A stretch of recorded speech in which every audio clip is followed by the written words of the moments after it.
Барша көрсін білсін, сақ болсын. Сәлем қымбатты көрермен, назарларыңызды сіз білген және де сіз күткен арна қайта оралды. Біз сізге ең жақсысын ұсынамыз. Жұмысымыз жауапсыз қалмау үшін видеоролик астындағы подписаться және де лайк түймесін басыңыз. Лайк түймесін басқан қолдарыңыз дерт көрмесін. Ал ендеше бастадым. 11 қазанға арналған ауа райы болжамы. Қазақстанның басым бөлігінде атмосфералық фронттардың өтуіне байланысты тұрақсыз ауа райы күтіледі деп хабарлайды Қазгидромет РМК. Кей жерде найзағай жарқырылдайды.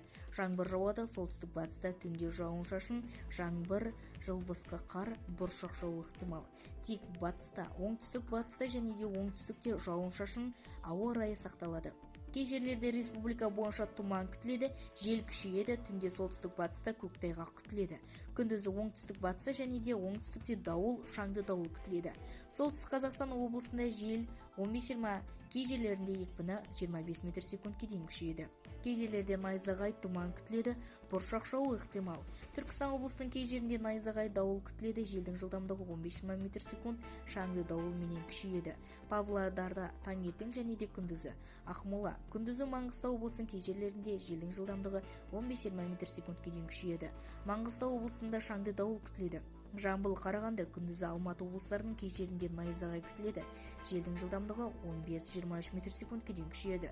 Бұршақ жаууы ықтимал. Қызылорда облысының кей жерлерінде желдің жылдамдығы 15-20 метр секундке дейін күшейеді. Түнде топырақ бетіндегі 1-3 градус үсік күтіледі. Шығыс Қазақстан облысының кей жерінде күндізі найзағай күтіледі, жел 15-20 метр секундке дейін күшейеді.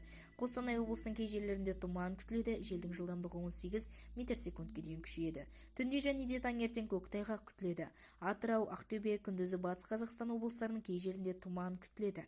Түркістан облысының басым бөлігінде, Қызылорда облысының шығысында, Қарағанды облысының батысында және де оңтүстік шығыс бөлігінде, Батыс Қазақстан облысының оңтүстік шығысында, Шығыс Қазақстан облысының солтүстік шығыс бөлігінде өте жоғарғы өрт қаупі сақталады. Бізді тамашалауды жалғастырыңыздар және де бір ғана лайк түймесін басып, сау саламатта болыңыздар.